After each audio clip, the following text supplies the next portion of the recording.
Hey everybody, welcome back to Keeping It Real with Tiff and Carl. I'm Carl Rabun, And I'm Tiff Salcido. Almost forgot my last name. and we survived, folks. We survived the holidays, or at least Yes, kind of the holidays up to Christmas. We're recording actually on Boxing Day. Boxing Yes, Day. Boxing Day. The only reason I know it's Boxing Day is because my soccer team plays every Boxing Day. My favorite English soccer team. So, and we won, so I was happy. Fun. I only knew it was Boxing Day because I have new Canadian friends. I'll have to tell you that story. Um, that's a good time. Are they Saskatchewan. news? Saskatchewan, eh? That's the most Saskatchewan. Canadian thing. That's the most Canadian thing I heard all week. And it just, I can't do accents. I'm terrible at them, but it was the most Canadian thing I'd ever heard in my entire life. And it made me laugh so hard. I loved it. So You know happy what's the Boxing most Day. You know Huh? what's the most Canadian thing I've ever heard in my life? What? Saskatchewan. Saskatchewan, eh? You gotta put the A at the end of it. Or it doesn't And count. and the capital of Saskatchewan is Regina, not Regina, even though it's spelled like Regina, Regina. Nice. So Good to know.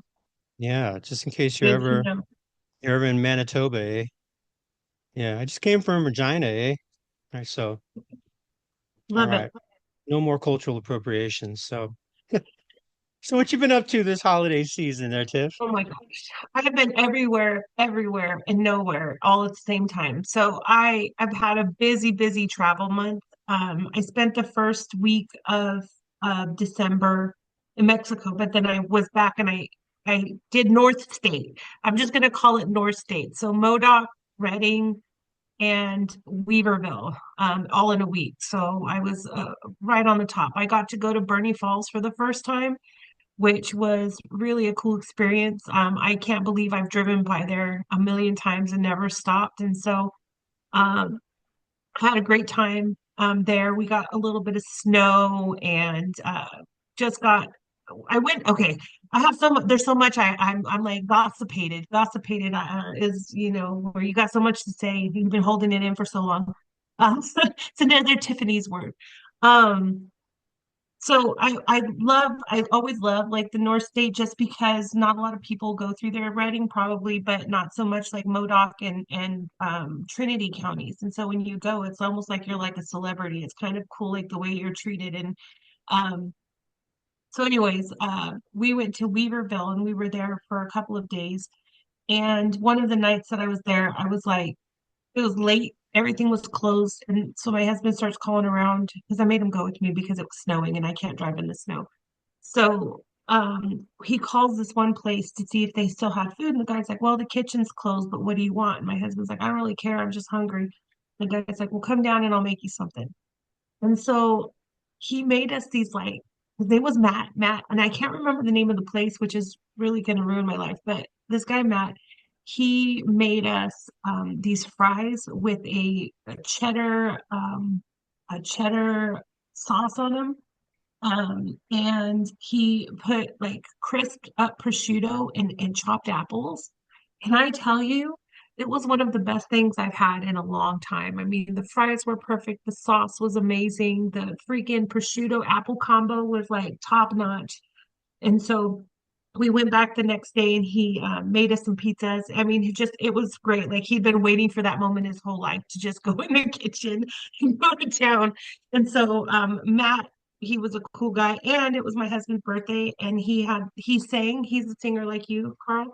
And he sang happy birthday with the whole bar to my husband. And I thought that was really, really sweet. It was really kind of a cool experience. Was it the bar across the street from the Burger King and the market? Yes, yes, Yes, I've yes. always wanted to go there. Yeah, Go yeah, there. that's It's cool. amazing. There's I'm gonna another drop. lady that's there. Yeah, her name is Rachel. I don't know if you know this about me, but I'm terrible with remembering people's names. But these two people like made such an impact. The other lady, Rachel, she was just so sweet and so nice and so friendly to us. And we saw her at the grocery store the next day, and I went up and gave her a big old hug. And she's like, "You don't know how much I needed that hug." And I'm like, "All right." Well, I ended up telling her, like you're just the coolest lady. So we exchange numbers. Hopefully we keep in touch. But I really like it was just a really nice experience. And so I did that for a week and then came home. And then I went to Oakland, and that was a whole another great experience. I love the Bay Area. I think that's your old stomping grounds, but um, I had to follow you because you had been with that same group before. And so when I told them we did the podcast, they were really upset that you didn't share that with them. And I said, that's weird because he's usually the one. I'm usually the one that forgets, but they were really excited about that. So Well, did they tell you I um, had no voice? And so I was just trying to get out of there. Yeah. yeah. But we had a good time. I mean, it was a class. We were teaching a class, but this particular group is it's just I love every year I love that group so much. And so um we had a good time. We had a really good time. And so since then I've been back in Mexico and we well I in between, hold on, I didn't even finish it. In between North State, Oakland, I also went up to Oregon real fast. I mean, just real fast. I went You up got your because we had to car. go. I had to go pick up the car, so it was nice because I got to pick up the car. I got to see my husband's family, which we hadn't seen for a really long time. So I got to go spend a few hours with them, and then my husband and I were both sick, so we came home before we came back to Mexico. Now I'm back in Mexico, at least for the next week. But Christmas Eve, we got here. Yeah, we got here Christmas Eve. We when we left, people were just starting to come in because this is a big what's the word? Snowbird community. Hmm. So we get a lot of like in the summertime, it's like a ghost town here, and then like slowly everybody trickles in from like Canada, Oregon, Washington. That's where most of the people come from. And so, well, the first night we got here, we were sitting outside, and we're in the middle of the desert. So, like, if one person is playing music, you can like hear it, like it echoes through the whole desert. And so we were playing a game with our neighbors. I don't even think they knew we were playing the game with them, but they would play a song, and we would try to listen, and then we would play the same song. And and then we would listen, and then we would try to play the same song, like echoing what they were playing. And I wanted to see if they would catch on, and they didn't. Then the next day we were walking around and we noticed that they were having a Christmas party. And so we crashed our neighbor's Christmas party. We literally I brought a bottle of wine and I walked in and I'm like, hey, we weren't invited, but we're here. And they invited us with open arms. It was so, and this was the word I learned the Canadian. They're a group of Canadians that had come in. They're all friends. They've been friends for years. And they invited us in for their celebration, and we had the best time. The best time. So much so we didn't do anything on actual Christmas Day because Canadians like to party, and we weren't ready for it. Ready for it. But they were so fun. Oh my gosh. I won't tell you all the shenanigans that happened because this is a family show, but we had a good time. And I'm looking forward to my new friendship with my new Canadian neighbors. They were the best. Right on. What Right about on. you? What have you been up to? Because it's been so long. We haven't seen each other for so long. Oh man. So yeah, I was running around the last couple weeks before Christmas, and I was in Oakland, but I started, I have to tell you, I did my very first training ever at a Denny's. Oh, wow. Okay. Okay. Yeah. So Monday I was training in El Cerrito, which is it's basically Richmond, but Richmond, El Cerrito, they're kind of Yeah. right next to each Yeah. other, across the street from each other. And so the training rooms were busy, I guess, for holiday parties or whatnot. So my training contact found us a room in the back room in Denny's, I and love it. it had a TV with an HDMI cable, so we ran the video and got a Grand Slam breakfast and Nice. and a I don't even remember what type of salad it was for lunch, but it was fantastic. And they all the coffee and tea that I wanted, but Monday afternoon my voice started going. Hmm. So Tuesday I left El Cerrito Monday afternoon, drove to Fresno that night, stayed at a hotel, which was actually the wrong hotel. I thought it was the hotel I usually go to, but it wasn't. It was a different hotel, which was a little further than normal. But anyways, I got there and I asked them for a microphone, and because it was in Fresno County, and they have big training rooms, right? And so I said, you guys have a microphone I can use because I'm losing my voice. And they said, sure, but they had just switched over their training setup. So they have a new setup and their microphones are connected to their old audio setup. So Oh, I was projecting with no voice into this large room awful. and it was the first day of the supervisor training, which is a lot of it's on the instructor giving instructions and stuff. So anyways, so drove back from Fresno to Oakland. If you guys don't know, the 3 hour drive there, if you're lucky without traffic, took me about three and a half. And it was a 4 hour drive back to Oakland. And I stayed there. But the next day I went to Walnut Creek, which is about a half an hour because it was against traffic. So there, Yeah, and it was another big room, and there was a microphone. But by then I had no voice. So I was whispering into a microphone, which sounds a lot like yeah, right the whole time. Everybody seemed to enjoy themselves. They had a great time. I felt like one of the Yin Yang twins doing the whisper yeah, song, yeah. to the microphone. Anyway, so we I hope we accomplished that. won't fit. It's a family show. That's right. And so then Thursday I was with that group from Alameda County, which is real cool. So it's folks who are on public assistance, but at the same time, they signed up for a program which trains them for county jobs.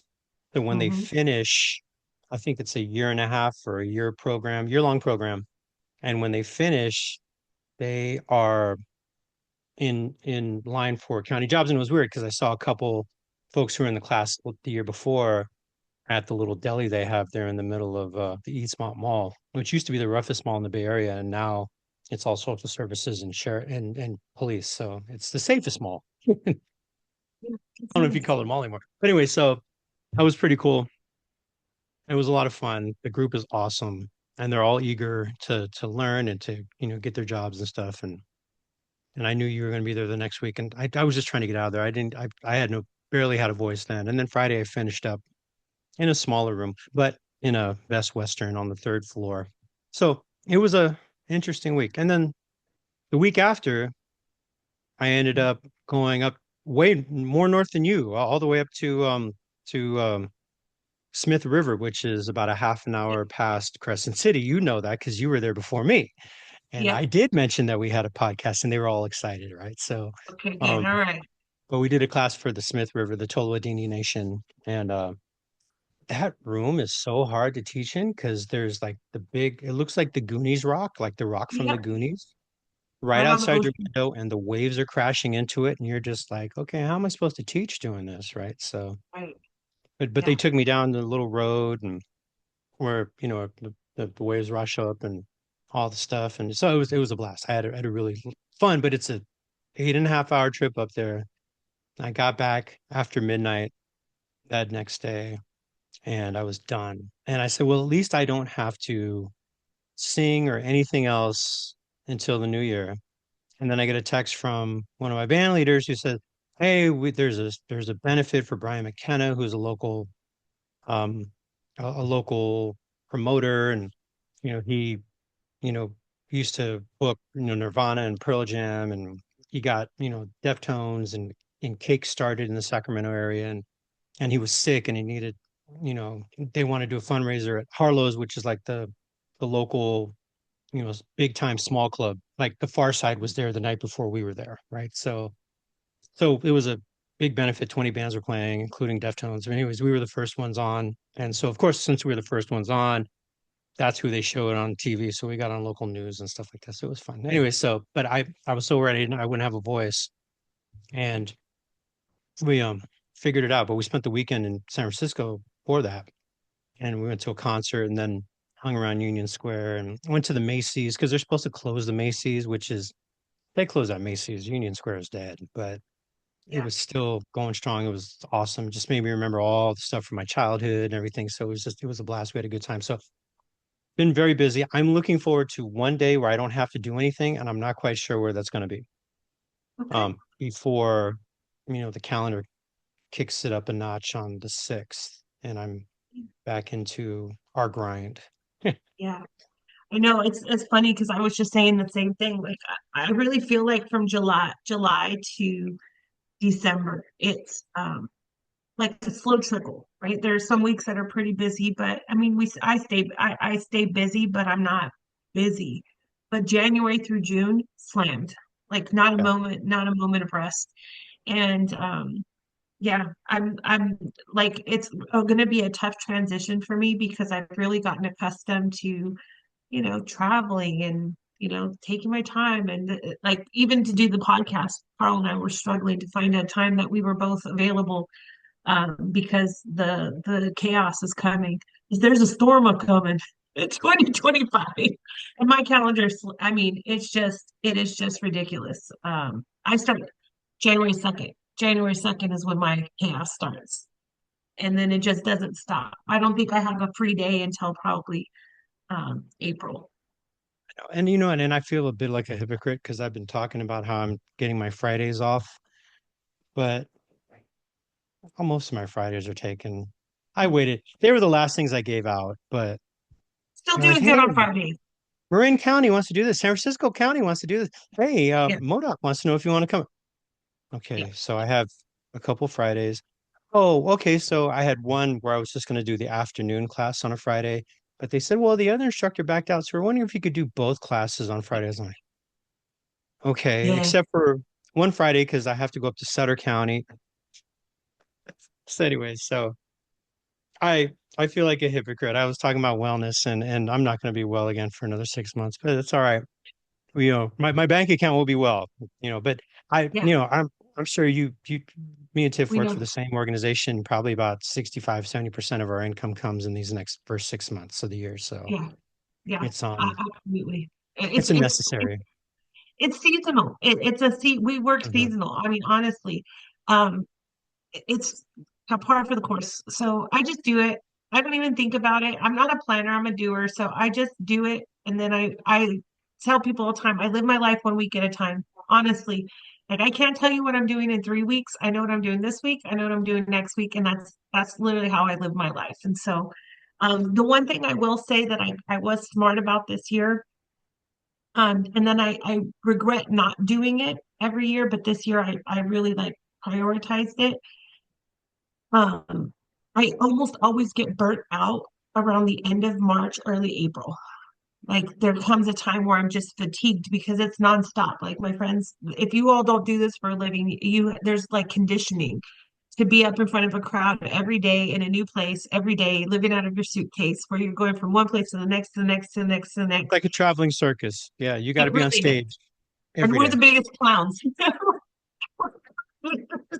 So there's like a I'm energized by it in the beginning. And I think we've talked about this. Like you give, and you give, and I'm energized in the moment, and then it's just exhausting. But there comes like a point again, like around end of March, early April, I'm like spent, where I am just like, I don't know how much I have to give. And so every year I keep telling myself, like, I need to give myself like a break, even if it's like 3 or 4 days where I just take some time to regroup.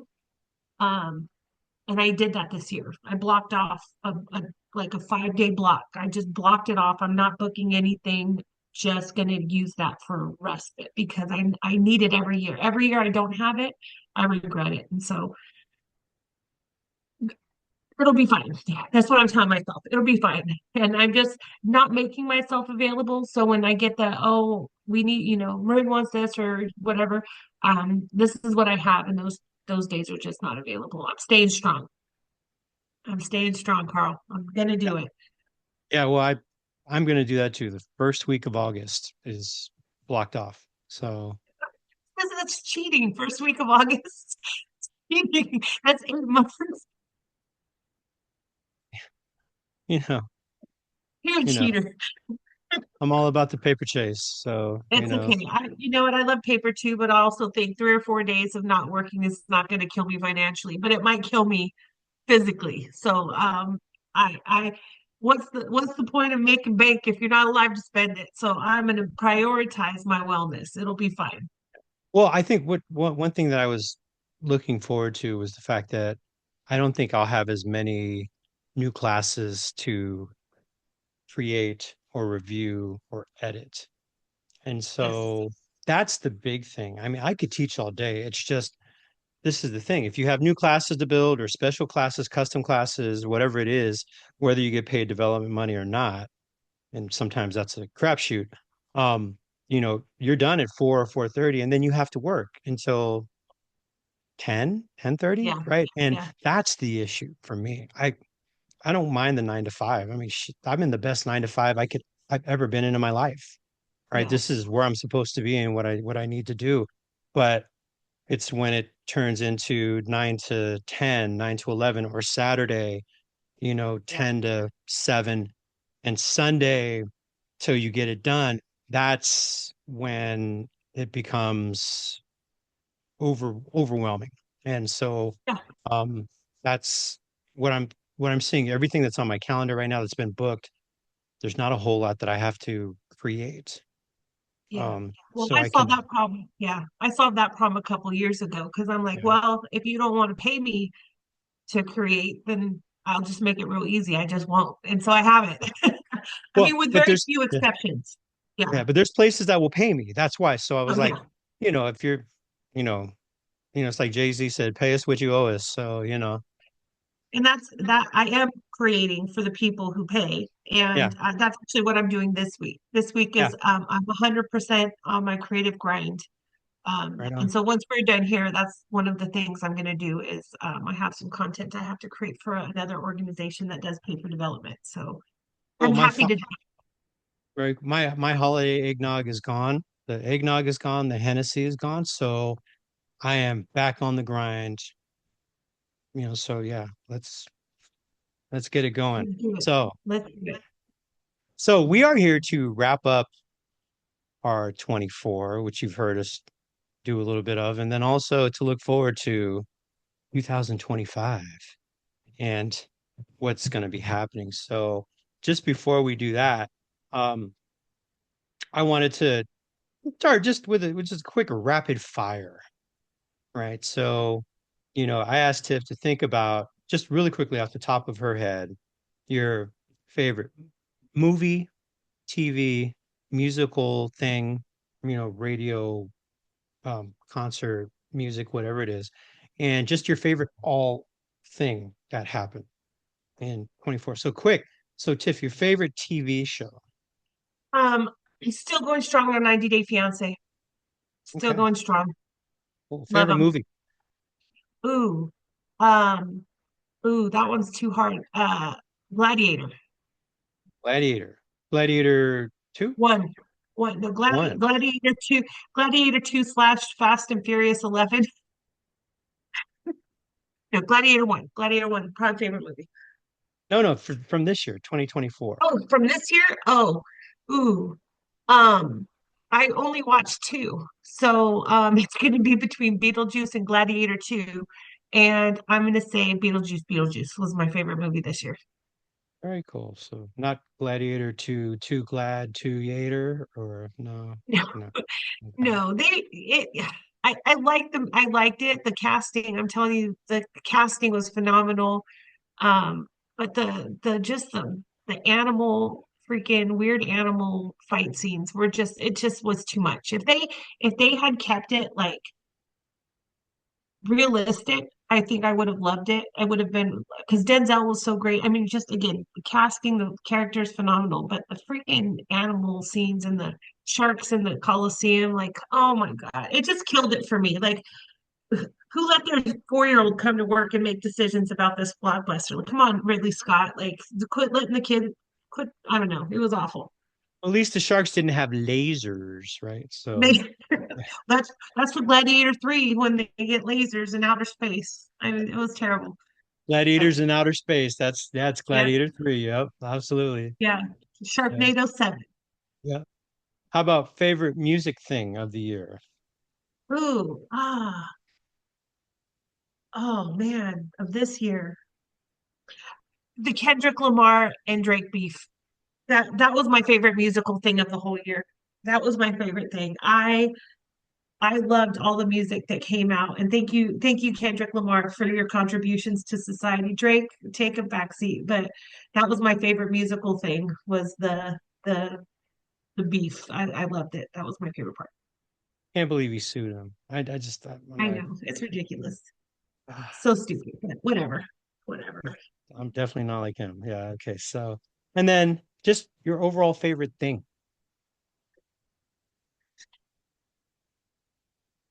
So hard because I like everything. Um, I will say my favorite thing this year, and I'm just gonna say in my life in general, I'm not even gonna go with like the world, but just like my life in general, is that every single one of my kids did something really great this year. Um, my oldest son got engaged to his beautiful fiance Karina, and so they have a wedding pending. And so that was beautiful. My middle son moved into his first apartment, which I got to go visit, and I was so excited to go see his apartment. And it's so cute and so aesthetically pleasing and so clean and so clean. I can tell you, being a parent and going to your kid, I'm a clean freak. So going to my children's home and it's like spotless and it smells good was like the best thing ever. And his snack game was on point. So kudos to AJ in his cute little apartment. And then my youngest son moved back to California and he's doing really great at work and just killing it. So all of my kids did something great this year, and I it makes me as a parent like super duper happy. Very cool. Awesome. Awesome. Okay. All right, So, I'm not as creative. Yeah, I was saying, do you want to answer the same questions, Carl? Because yeah, sure. Yeah. Well, yeah, my favorite TV moment is probably just going back Shogun, you know, which was amazing. I was too young for the first one. I remember watching it because we had one TV in the house, and my mom and right. grandma were just like I had to watch MASH every week, and I hated MASH until I got old enough to understand the jokes, and then I loved it. But so yeah, seeing Shogun and seeing it real cool because the last Shogun was all about the Englishman's perspective, and this version of Shogun is really focused on the Japanese perspective. In fact, when they spoke English, they were actually speaking Portuguese, right? So Oh, that was the translate rather than speaking Portuguese, they spoke English, but everything else was in Japanese, which is real cool because we really got to see what it was really about, not from the third person point of view, but actually what was going on behind closed doors, which is real cool. My favorite movie, I would I would say probably, it's just something I just saw recently. I just saw Anora, which was real cool. Which was have you heard of it? So never. no, so it's And I saw two movies this year, so I'm not like the connoisseur here. yeah, no, it's about a sex worker, a stripper who meets a son of a Russian oligarch, and they have this brief romance, you want to call it. They're both young, and they go to Vegas and get married, and the rest of the movie is about all the adults trying to make them have an annulment, and it's but I mean, and it sounds maybe kind of boring. It's funny, it's madcap, it's just energy throughout the thing, and it's really it was fun, it was cool, I enjoyed it, and I think it probably should win Best Picture, but if Denzel doesn't win Best Actor, I don't know what movies are for anymore.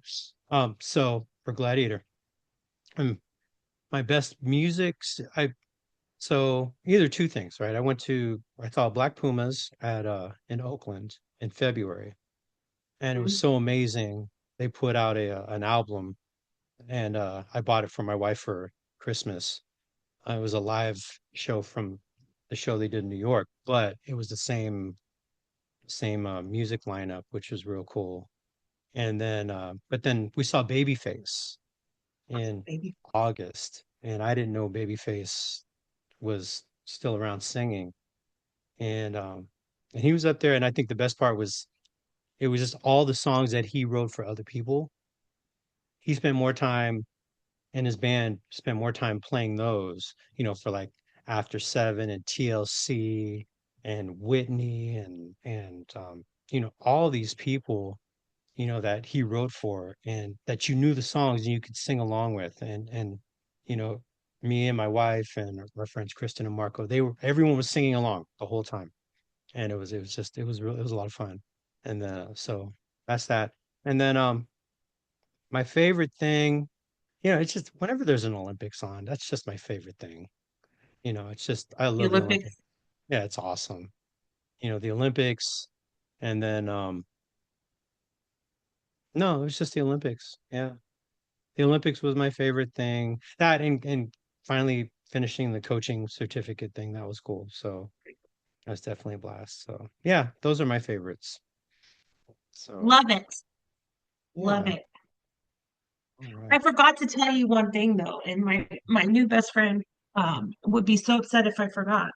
I actually co-trained with somebody in Shasta County, and I haven't co-trained in a long time, and we had never met each other in person.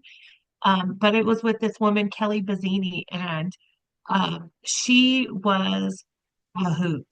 Let me Yeah. tell you, I just wanted to give a shout out because I, it's very rare these days where you meet someone who's comfortable being like in their authenticity. And Kelly's Kelly. And I just really appreciated that about her. And we had a really good couple of days training together. So I don't want to forget. That was a cool experience. Very cool. Yeah, no, I know the name. I can't I'm probably if I She, saw her, like, oh, Kelly.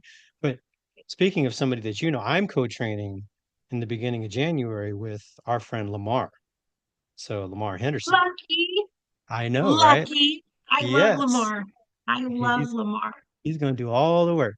Do you know that me and Lamar are in a music video together? No, what was this? Um, yes. So me and Lamar co-star, no, we didn't co-star. We both had really small. We co-starred in a music video that we did like back. It had to be like early 2000s, but we did the opening musical number for the National Staff Development Training Association conference in Atlanta, Georgia.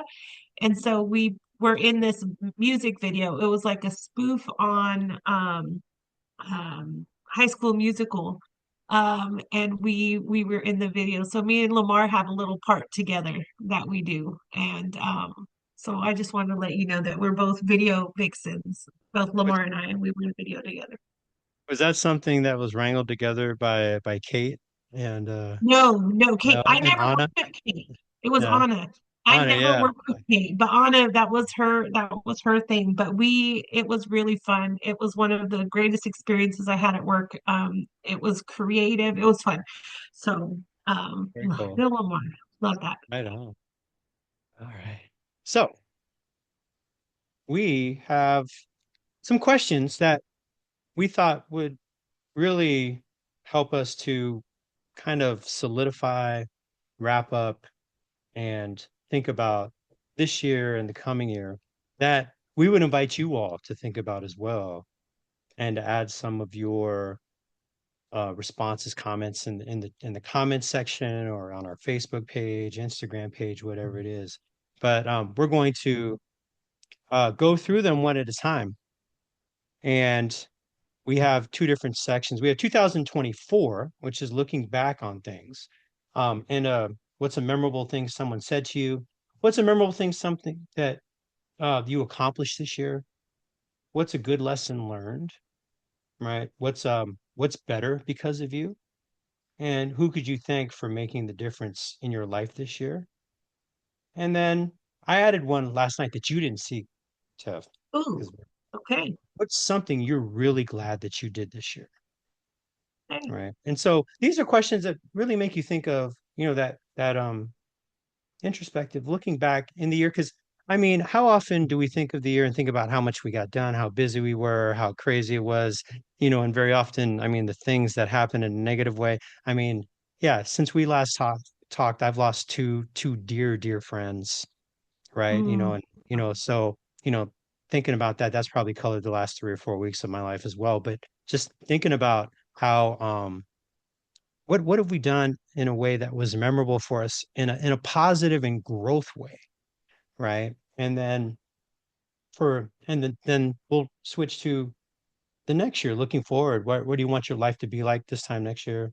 What's one bad habit you want to let go of? What's one good habit you want to pick up? What do you want to do different in the next year? And what's something you're really looking forward to this year?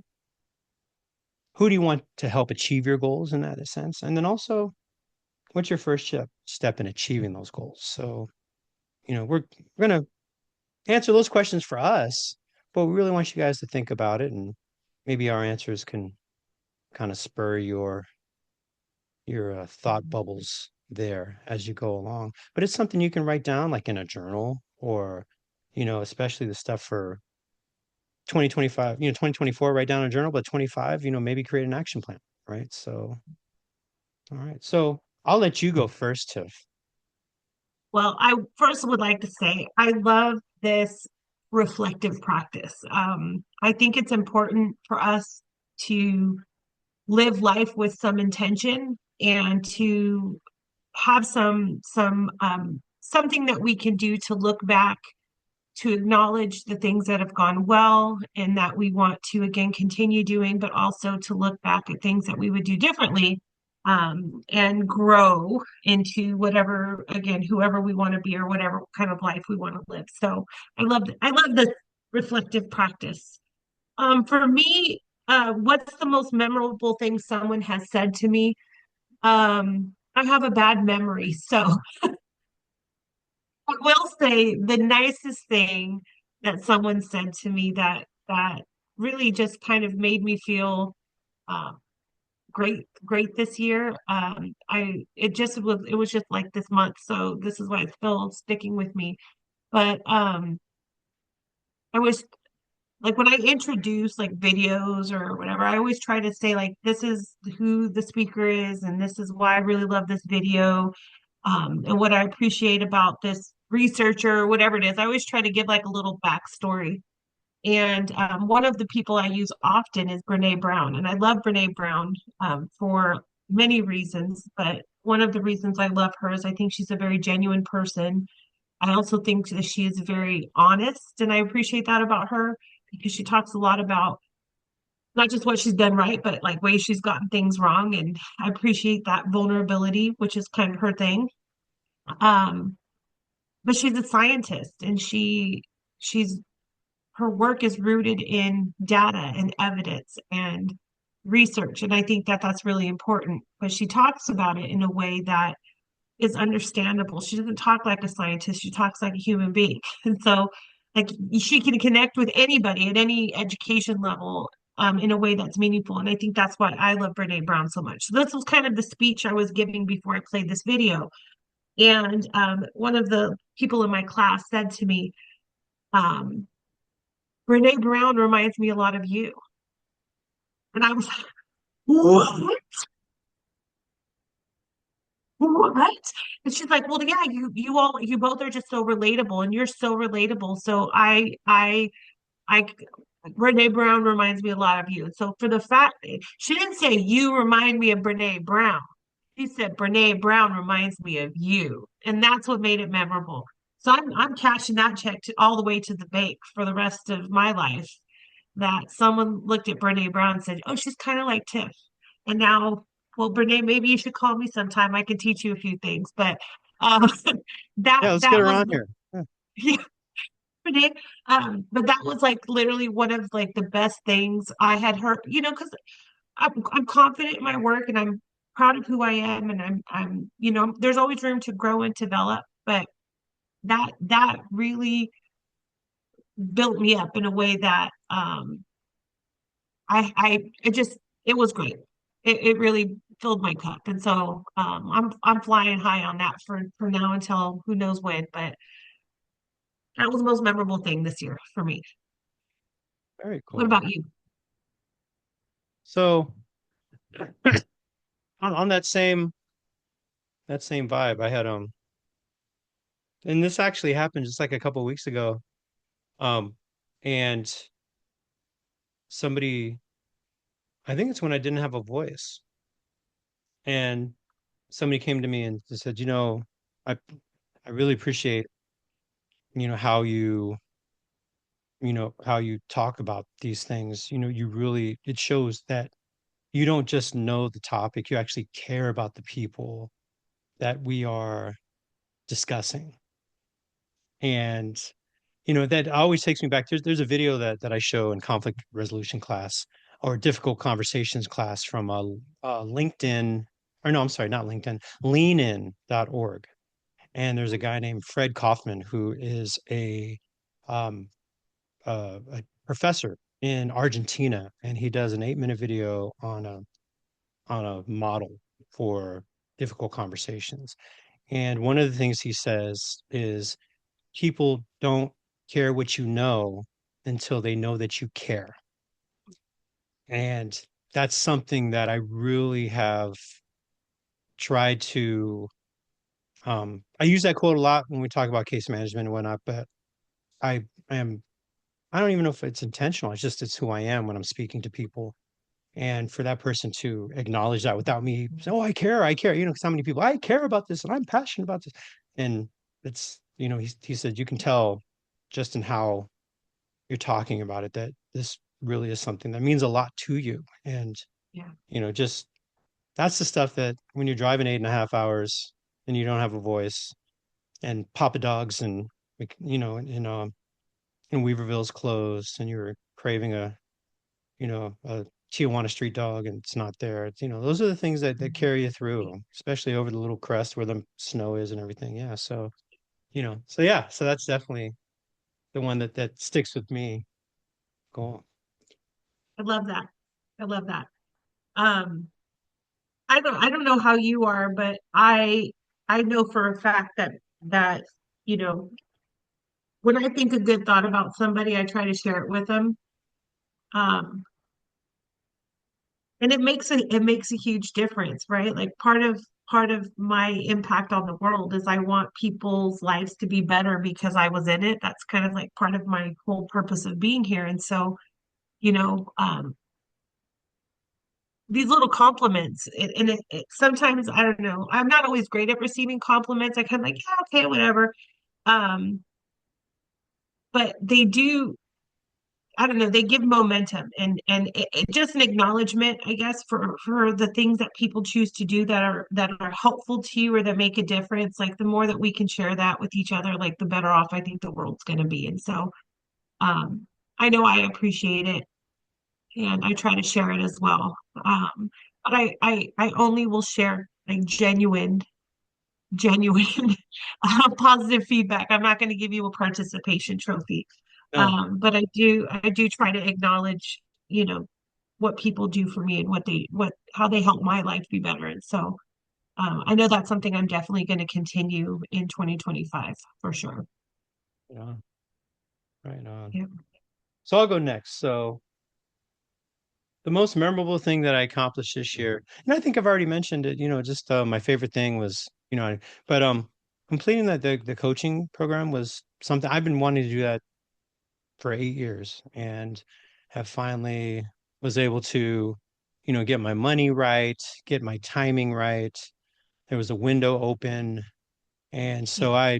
I jumped on it and I was able to complete it. I met some amazing people in my cohort, people I'm still talking with and practicing coaching and getting those hours doing the pro bono stuff with each other. Not the pro bono, but the quid pro quo stuff with each other. Yeah. And it's amazing. But I mean, as much as important as that is, I honestly, and this is no bullshit. It's starting this podcast. This is something, you know, Yeah. we've been talking about this for, I don't know, every time I see you, which is once every 6 months. Hey, we should do a podcast. Yeah, sure, maybe, yeah, get it together. And so I was like, oh, maybe she's not interested. But then you said, look, I'm interested, but I don't want to do any work. I said, okay, cool, I can do the work, because yeah, absolutely. And but you're doing the work. You're doing the work every time we're together. We were just talking about you know, how much we have been meeting, talking 2 hours, 4 hours a day for every week or every 2 weeks. And this is like the longest we've gone since we haven't, and so it was definitely something that I'm proud of. I talk about all the time, except when I don't have a voice in Oakland. That's it. Um, you know how I usually do it? You know what's my end tip is at the end of But the day. I say, well, if you liked me when I hand out the evaluations, If you like me, my name is Carl Raven. If you didn't like me, my name is Tiffany Salcido. And everybody laughs because they all know you.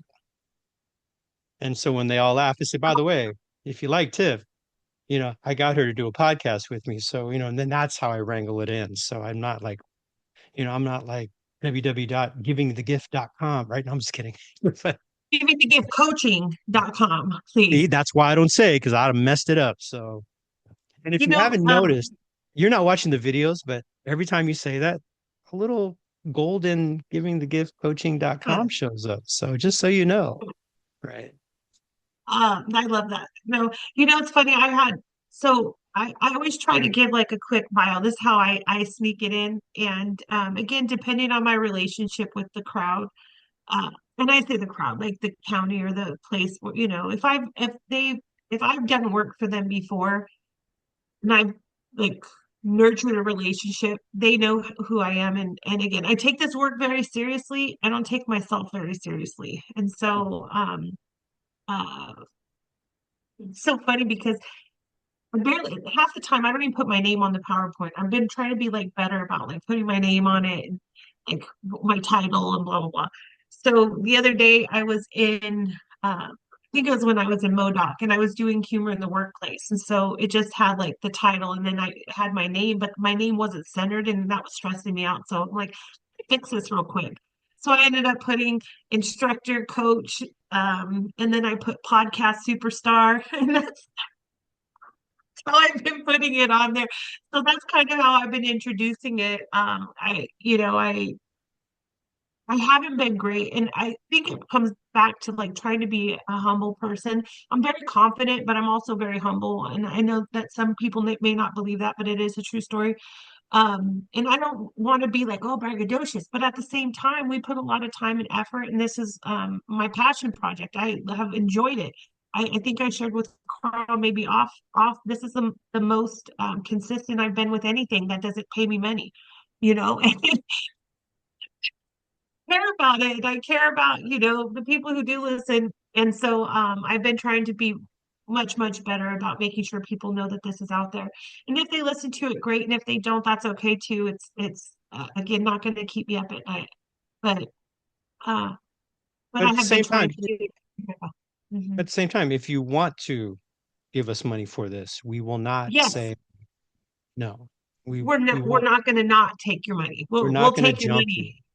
Yeah. Yeah. We'll have to, Yeah. Carl, maybe we'll have to have discussions since you do all the work about like how to split it when we do start making the millions. Like it can't be 50-50 because I don't do any of the work, but we'll figure that out later. That's a great 2025 conversation to have. So anyhow. Um the most memorable thing I think I did this year was to buy this house in Mexico, um, and prepare for my retirement now, even though I'm only in my 40s. Um, I have always just worked, and not really made time to live. And I really want to have time to live. And um, I think this year has been a really fundamental shift in how I think about work and money.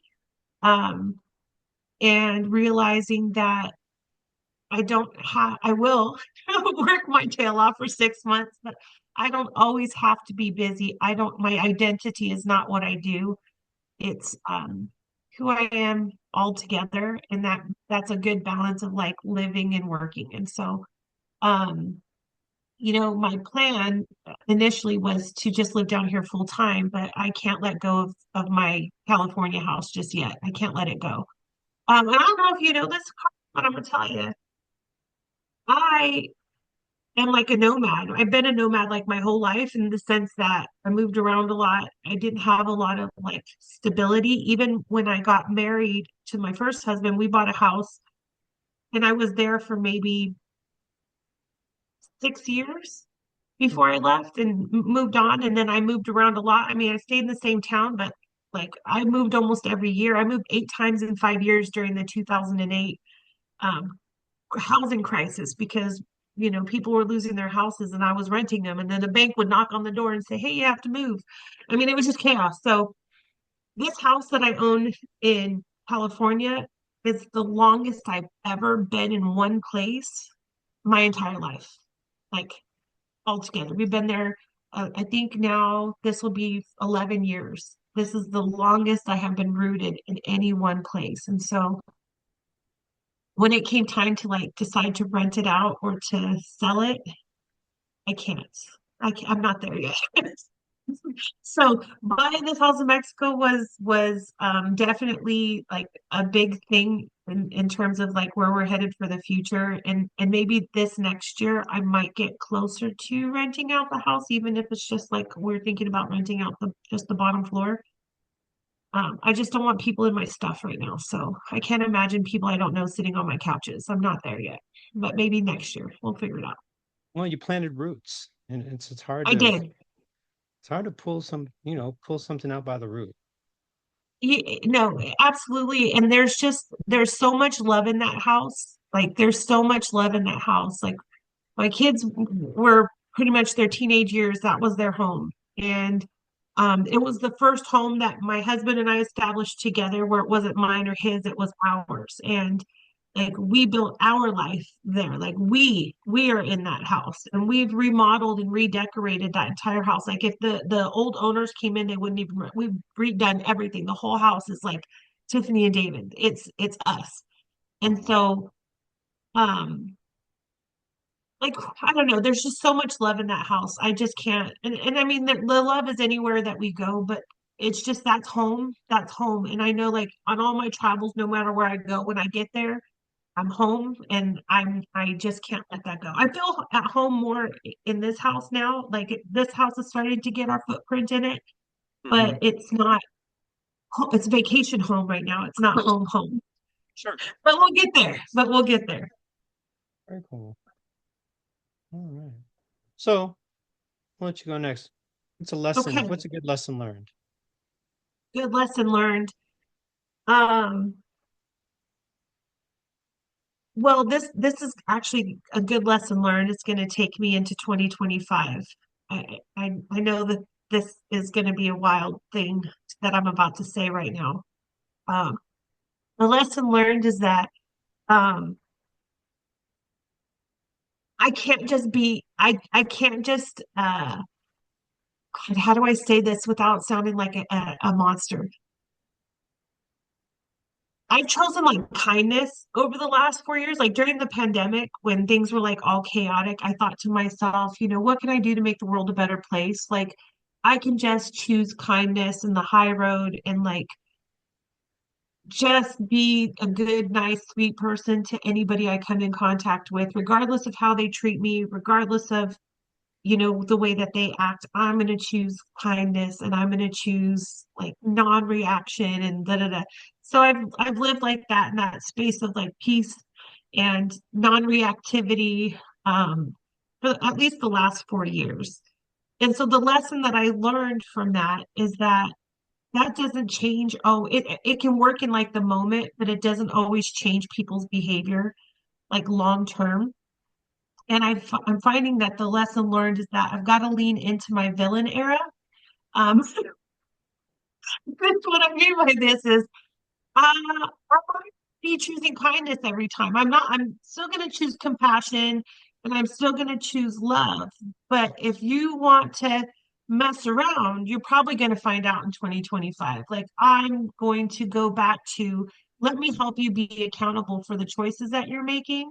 And I'm not just going to turn the other cheek. We're going to have, like, people are going to have some hard conversations this year. Is So you're going to so the choose lesson learned. violence. I'm So you're going to choosing choose, violence. yeah. I'm choosing violence this year. Compassionate violence. I don't know. I don't know if that's a thing. Maybe we can coin that term. I'm not going to be mean. I'm not going to be aggressive, but I'm not going to let stuff slide for the sake of peace. Because what I'm learning is that for a lot of people, it's just a reinforcement of their bad behavior. That doesn't mean you're going to get like a reaction in the sense like I'm going to be combative, but what I am going to do is make sure people are accountable. So I'm really gonna start calling people out on their shit. And just, you know what? Don't start no shit, won't be no shit. I mean, that's like the rule of thumb, but if you want to start it, I'm a really good finisher and I will make sure that, we resolve it. But I'm not going to just be really, I've been really passive and just like, yeah, whatever. But now I'm like, no, not whatever. Like you're kind of a bad person and we need to have a conversation about this. So Yeah. that's what you can expect. That's my lesson learned. Okay. Cool. Kindness doesn't solve the problem. Mine is kind of along the same vein. Um, and a lot of it is kind of boiled down in something that you've said, that I am accountable to everyone else, but I'm not as accountable to myself. And so, um, I am making that choice to what I've learned this year is to be more accountable for myself, to be able to think of myself. I'm naturally somebody who thinks about other people. The whole idea of Christmas to me is seeing people's reactions to the gifts I give them rather than the gifts I receive. Which, I'm sure a lot of people share that, but I mean, that's basically my MO, right? It's how I make other people feel. And, um, which has done me well. I mean, I've lived under the belief that good things happen to good people, and for the most part in my life, good things have happened, right? Um, but then I'm at the point now where, you know, I I can refine that and I can, start standing up for myself and start recognizing that I'm good for me. I do not have to always live for somebody else. I can be perfectly happy, um, enjoying myself. And if that meant that, those are the only things that I end up having to enjoy, then I can be okay with that. Um, but at the same time, my nature is to, be that people person, think about other people for sure, but not at the expense of myself. And I'm realizing that, just even the idea of the Friday thing, I was doing it just to be able to, have some more time to be a better person. But I'm also recognizing that, um, if I'm going to plan to do things and go places, that it's probably going to be on the back of my labor. So I'm going to take care of those things that I need to take care of to be able to provide the quality of life that I want for me and my family. And um, that's the nature of the job. And like I said, the travel right now and the late nights. That's a hassle, but I wouldn't change it for anything else. So I'm not going to bitch. I'm not going to complain about it anymore. And it's something that I know is better for me. It's better for the life that I want to live. And, you know, take care of myself. And if I'm going to do something, it's because it works for me. It works for my family and the people that I know. But at the same time, you know, um, not doing things for other people, right? Doing things because I recognize how it makes me feel for other people, but not to be taken advantage of.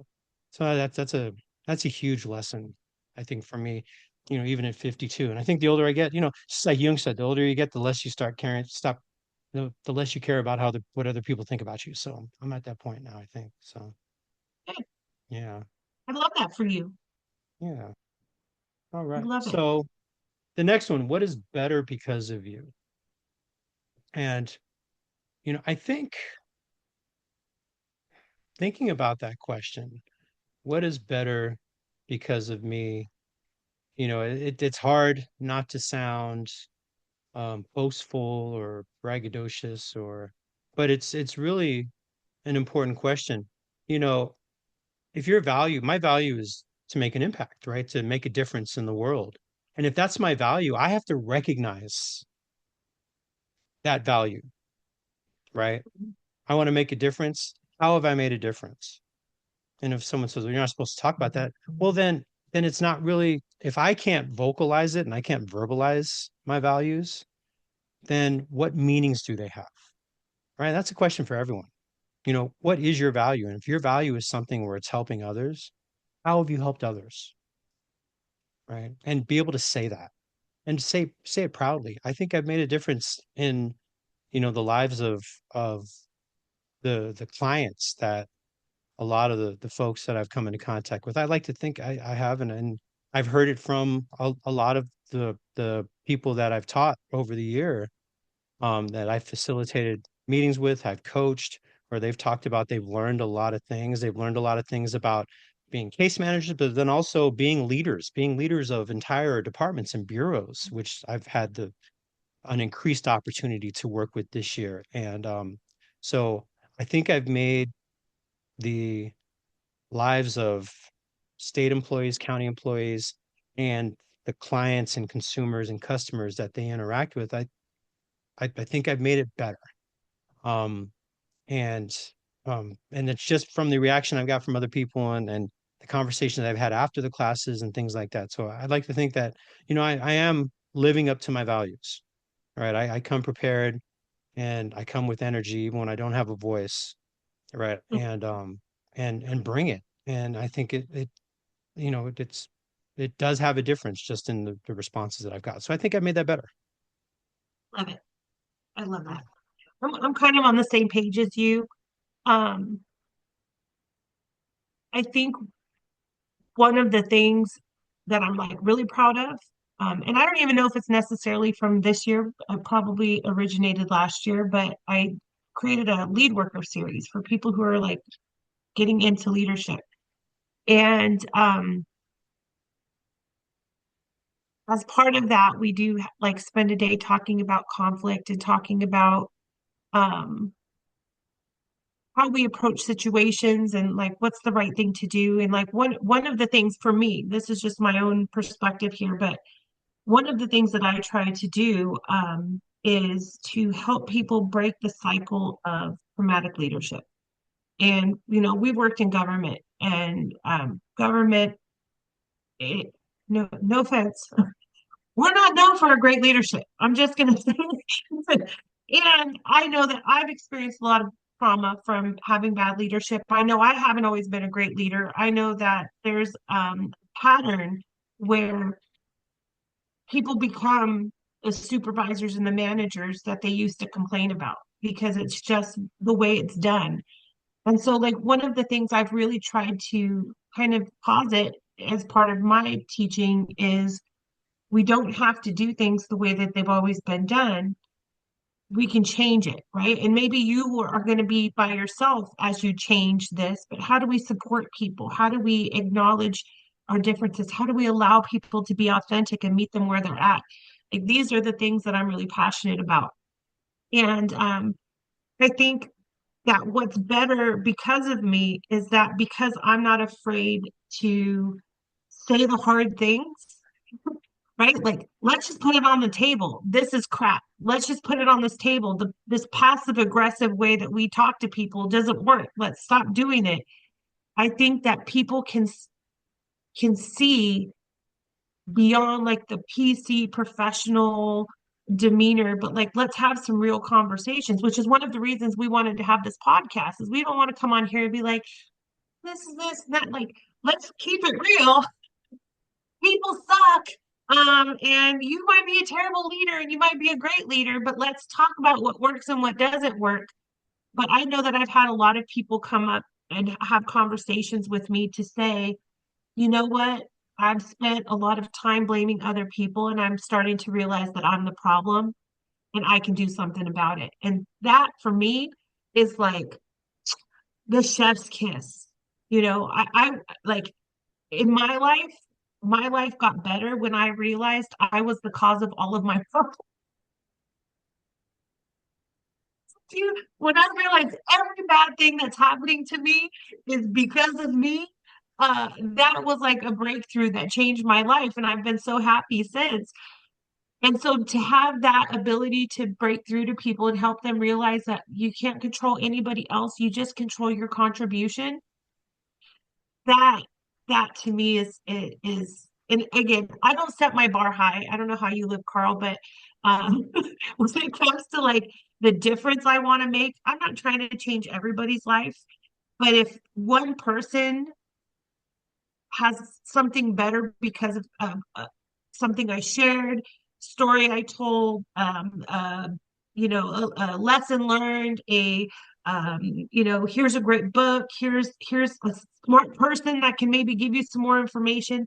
Like if I can connect one person with something that makes their life better, I'm good. I'm not trying to please everybody. I just want to make a difference in the people who want to have a difference made. And if I can do that, then I'm happy. So the one that I think of, I won't put her on the spot, but the one person that I was really thinking about, she came back. She went to lunch and she came back. She's like, oh my gosh, I went and had lunch with my boss and my boss's boss right now. And I told them that I'm in this training today. And I realized that I'm the problem. And they all said to tell you thank you. That's That awesome. was it. Because that's what I'm shooting for. Again, I don't want anybody to live like me. I want you to live like you. I want you to live like you and whatever makes sense for you.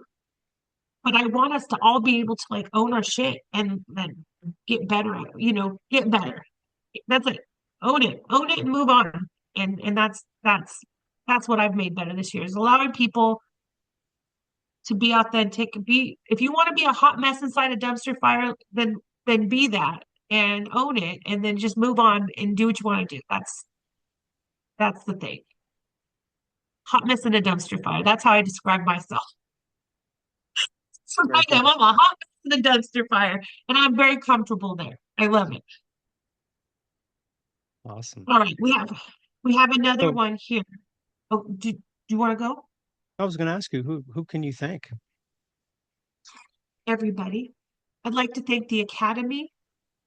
I would like to thank no. Supposed to There's so start with many. God. You're supposed to start with, I like to thank God for all of this being possible. Yeah, Go ahead. Go ahead. Go ahead. yeah, but I'll no, let that slide. I there's so many people I want to thank. And of course, I hate to be all sappy, but I got to thank Mr. Salcedo. If it wasn't for him, like most of my life would be impossible. Um, he's my best friend. He's my partner. He takes care of all of the things in life, so I don't have to worry about anything but doing my thing. Um, and so I owe him a lot of gratitude, even though he gets on my nerves, except for every single day. Um, uh, he makes my life better, I thank my kids. My kids have again I've been really proud of them, their whole lives, but this year they're all starting to come into themselves, and I'm really loving seeing them develop into like full-fledged grown-ups, because they've been young adults for a long time, but they're actually like grown-ups now, and that's been amazing. And what I appreciate the most about my kids is that they're independent and they figure things out. Um, I have a funny story to tell you uh, about when we were in Oakland. Um, so I, I don't know how it came up in conversation, but we were talking about, I don't even know what we were talking about. But somehow my kids, somebody asked about my children. We were on a break or something, but they were asking about my kids, and I was saying like, oh, well, I don't really do because they asked what I was going to do for Christmas, and they're like, are you going to go see your kids? I said, oh no, I always travel for the holidays. I never spend time with my family on Christmas. I'm usually on a plane to somewhere, but this year I'm going to be in Mexico, and they're like, oh, your kids are going to go, and I said no. They're like, oh, you don't enjoy like opening the presents and all the stuff with your kids? I said, not really. One of those people. Sorry, Carl. I'm like the opposite of you. Like, I don't really care about the holidays, but I said, I send my kids money. I send them money for Christmas every year. They all get the same amount every year. I do Venmo. I go boom, boom, boom. All the kids get their money. And that's it. I don't do Christmas cards. I don't do stockings. I don't do cookie. I don't do any of that stuff. They all get cold hard cash and a Merry Christmas text. That's what they get from me. And so one of the guys is like, I don't believe you. I don't believe you. And he's like, I bet you do all kinds of stuff for your kids. I said, I do nothing for my kids. Like they're independent. take care of themselves. Like, I talk to him, I have good relationships, but I can't say that my kids call me for money. They don't call me for, hey, mom, I'm in trouble. Like, I don't. And he's like, I don't believe you. I said, all right, do you want to call one real quick? So mind you, we're in a group of like 25 people. I said, let me call. Let's call one of them. I won't tell him that you guys are here, but I just have to warn you. I just have to warn you. He might say bad words. And so if that's going to be a problem for anybody, just know he's got a potty mouth. And they're like, all right.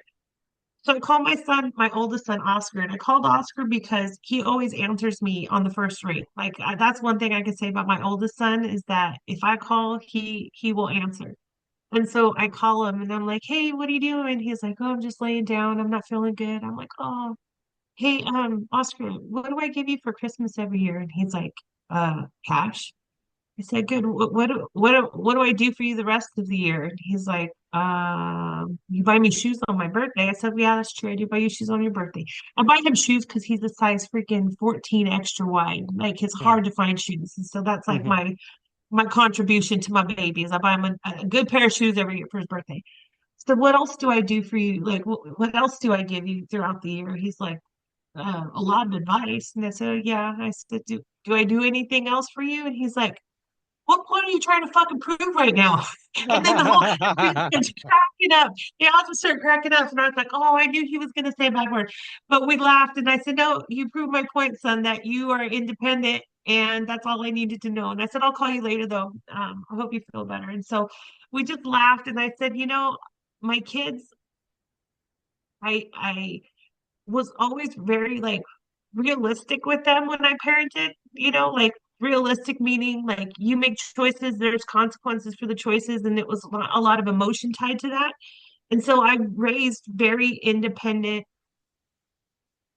people, and I'm really grateful for that. That makes me really happy, and they're funny. Again, they're hilarious. That was an iconic moment. I'll never forget that moment. So I will never dry call my son in the middle of a class again. Not like to beat the censor him out, but they got a kick out of that. I thought that was hilarious. Right on. Thanks, Oscar, for Right on. answering your phone. Very cool. Well, I mean, I guess I would echo, my wife who's, really stepped up this year and really supported me through as crazy as my schedule has been, as much traveling as I've been doing, and just providing just an extra level of support for me, for our family, and it's really, I mean, she's really been exactly who I hoped she would be, and she did. She showed up. So I mean, I got Love that. nothing but love and props and support for her, and yeah. And then I mean, it's sappy. My daughter was, it was me and her for a long time, right? And I've had partners in my life, but I mean, really, been a single full custody dad since she was 5 years old, and we're still we're still tight. We're still best friends, and it's real cool. You know, She asked me when we're going every week, where we're going to breakfast or lunch, Daddy, on the weekend. When's daddy daughter time? And we've done a lot of cool things. We went to a basketball tournament up in Gridley, which is on the way to Chico. That was real Okay. cool. And then last week she went with me. Where did we go? We went to go see one of my bandmates. He plays in a duet in Lincoln at this real cool little speakeasy. If you're ever like over near Thunder Valley, if you go into downtown Lincoln, there's this place called the Speakeasy Tap Room, which is real cool, and it's upstairs, and it doesn't look like there's anything cool there, and then it's totally cool. She went and had a cocktail, and so yeah, she's old enough now where she have cocktails and things Love like that. that. So yeah. So I mean, of course, those are my rocks. But also just thanking the people who have really provided me opportunities to step up my game this year, and which has really set me up for a wonderful next year. And it kind of leads me into that last question, which is what's something I'm really glad I did. I mentioned the coaching thing, but one of the reasons why the coaching program was real memorable is because there was three things that well, four things that that I got out of it.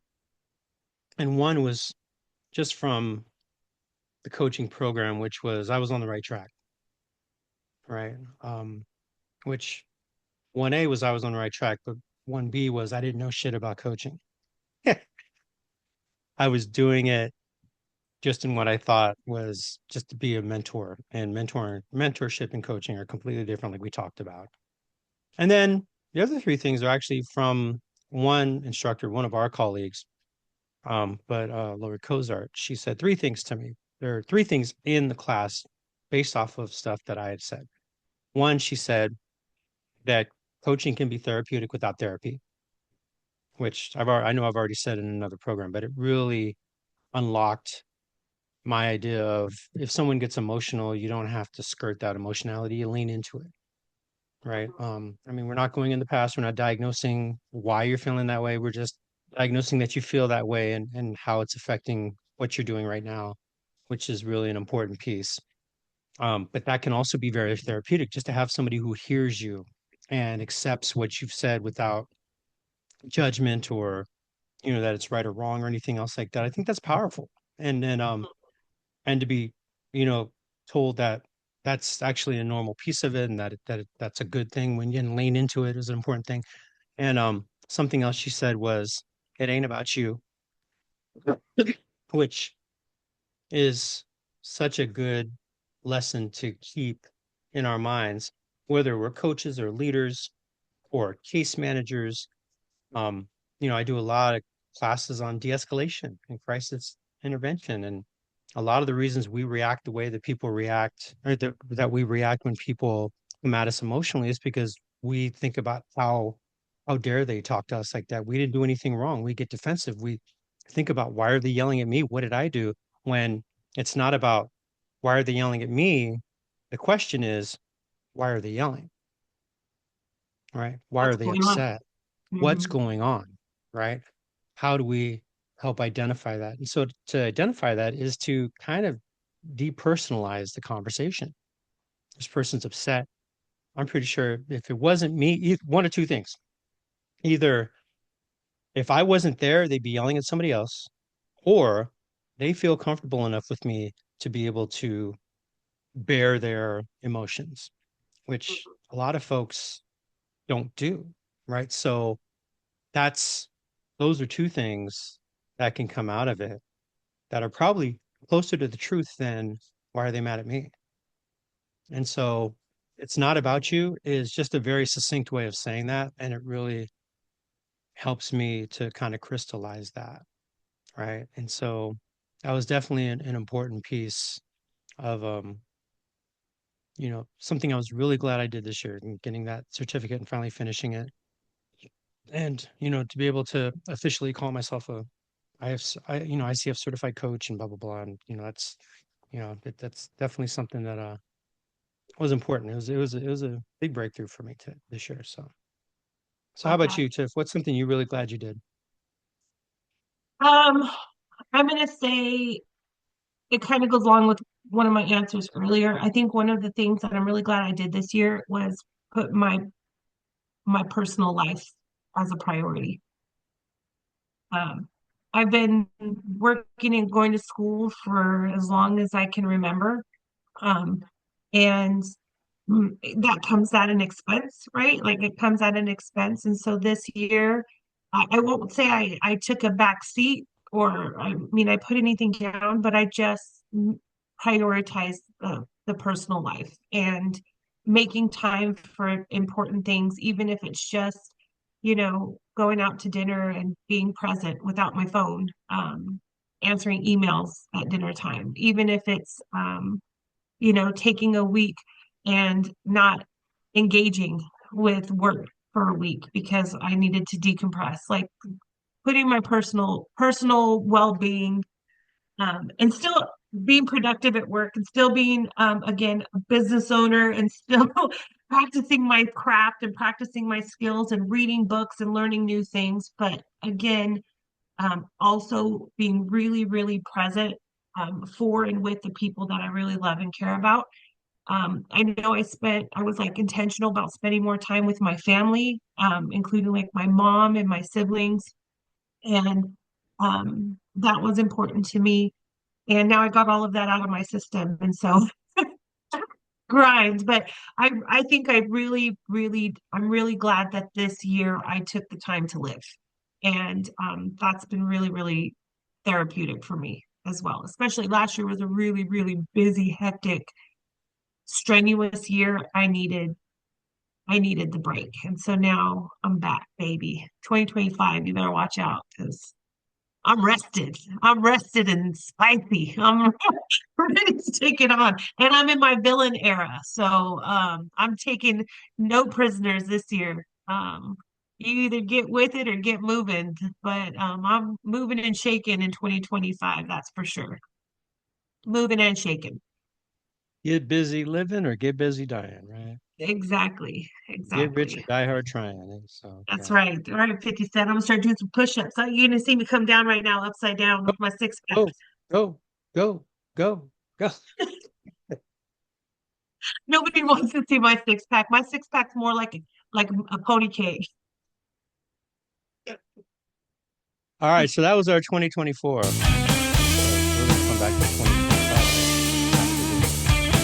This concludes part one of our episode. Stay tuned for part two, coming Tuesday to all major